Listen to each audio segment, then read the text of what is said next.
आइए सीधे रुख करते हैं अंता विधानसभा पे, जहां पर उपचुनाव को लेकर और अधिक जानकारी के लिए साथ जुड़ गए हैं हमारे संवाददाता विपिन तिवारी। विपिन, आपसे जानना चाहेंगे कल होने वाले मतदान को लेकर क्या तैयारियां की जा रही हैं और साथ ही साथ बीते दिनों कोड ऑफ कंडक्ट को लेकर के क्या क्या किया गया। जी, जाहिर सी बात है। जब हमें है जो 40 घंटे मतदान समाप्ति के, यानी कि बीती कल शाम 6 बजे जो है वो जो प्रोटोकॉल लागू हो गया था, साइलेंस साइलेंस पीरियड के दौरान वो जो प्रचार प्रसार सामग्री जो लगी हुई थी, चाहे होर्डिंग हो, बैनर हो, पोस्टर हो, उन सभी को जो है वो हटाना का काम शुरू हो गया था बीती शाम से ही। और इस दौरान किस तरह शांतिपूर्ण मतदान हो, निष्पक्ष मतदान हो, उसके लिए जो है टीमें बढ़ा दी गई है, ताकि मतदाताओं को किसी तरह का प्रलोभन न मिले। कोई बाहरी राजनीतिक दलों के जो जुड़े हुए व्यक्ति हों, वो अगर क्षेत्र में हो, विधानसभा क्षेत्र में, तो उनको भी बाहर भेजा जा रहा है, वहां रुकने की अनुमति नहीं है।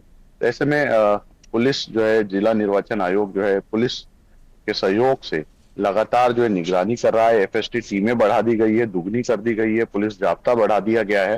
तो कोड ऑफ कंडक्ट जो है उसको लेकर सक्रिय है प्रशासन, लगातार निगरानी भी कर रहा है कि किस तरीके से कोई भी गड़बड़ी इस चुनाव में ना हो या किसी मतदाताओं को प्रलोभन न दिया जाए। विपिन, आपसे ये भी जानना चाहेंगे, 24 घंटे से भी कम वक्त बचा है, 15 प्रत्याशी चुनावी मैदान में हैं। कल को लेकर के क्या तैयारी है, क्योंकि कल वोटिंग होनी है और उसके बाद 14 को परिणाम आएगा, तो प्रशासनिक स्तर पर क्या तैयारी है और साथ ही साथ क्या वोटिंग प्रतिशत या मतदाताओं को जागरूक करने के लिए अब क्या सोचा जा रहा है और कल के लिए क्या खास। जी जी, देखिए, जो मतदाता हैं, जो उनको जो है लगातार पहले से ही जो है स्वीप के माध्यम से मतदाता जागरूकता अभियान चलाए जा रहे थे। उनको लगातार जो है करीबन 1 महीने से ज्यादा समय से ही रैलियां, नुक्कड़ नाटक, बोनर, पेस्टर और निकाल कर जो है मतदाताओं को जागरूक किया जा रहा था कि किस तरह जो है वो ज्यादा से ज्यादा इस मतदान के उत्सव में भाग लें, अपनी भागीदारी निभाएं। और इसी को लेकर जो है स्वीप ने गतिविधियां की। और जो अब जो है समय नहीं है, ऐसे में प्रशासन जो है पूरी तरह मुस्तैद है। जो पोलिंग बूथ है उन पर छाया, पानी, बिजली, प्रकाश जो आदि जो व्यवस्थाएं हैं वो भी चाक चौबंद कर ली गई है। मतदान दलों का जो है अंतिम प्रशिक्षण शुरू हो गया है।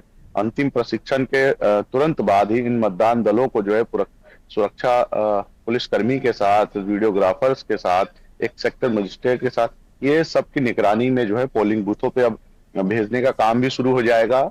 इनको ईवीएम मशीनें दे दी जाएगी। 268 पोलिंग बूथों के अलावा भी जो 30% ईवीएम है वो एक्स्ट्रा रखे गए हैं कि अगर कोई खराबी आती है तो तुरंत इन ईवीएम को चेंज भी किया जाए।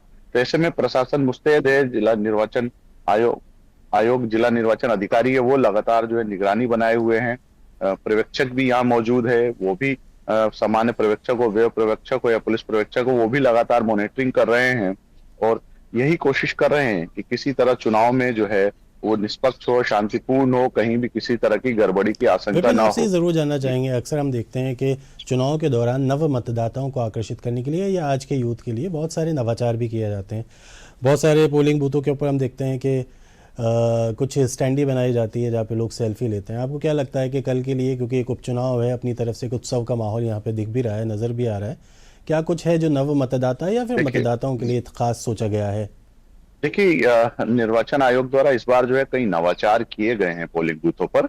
इसमें 5 ग्रीन बूथ बनाए गए हैं, यूथ बूथ बनाए गए हैं, पिंक बूथ बनाए गए हैं जो महिलाओं को डेडिकेटेड है। और साथ ही जो इस बार है प्लास्टिक मुक्त का नारा दिया गया है निर्वाचन आयोग द्वारा। तो इस बार जो प्लास्टिक है उसकी अनुमति नहीं होगी कि आप मतदान केंद्र का किसी तरह का पॉलिथीन वगैरह ले जाएं। और साथ ही जो सबसे बड़ी बात है, क्योंकि सबसे बड़ी दिक्कत आती थी जब वोट डालने जाते थे, कई बार 2 से 3 घंटे लग जाते हैं मतदाताओं को वहां जाने में, लाइन में लगने में या आने जाने में।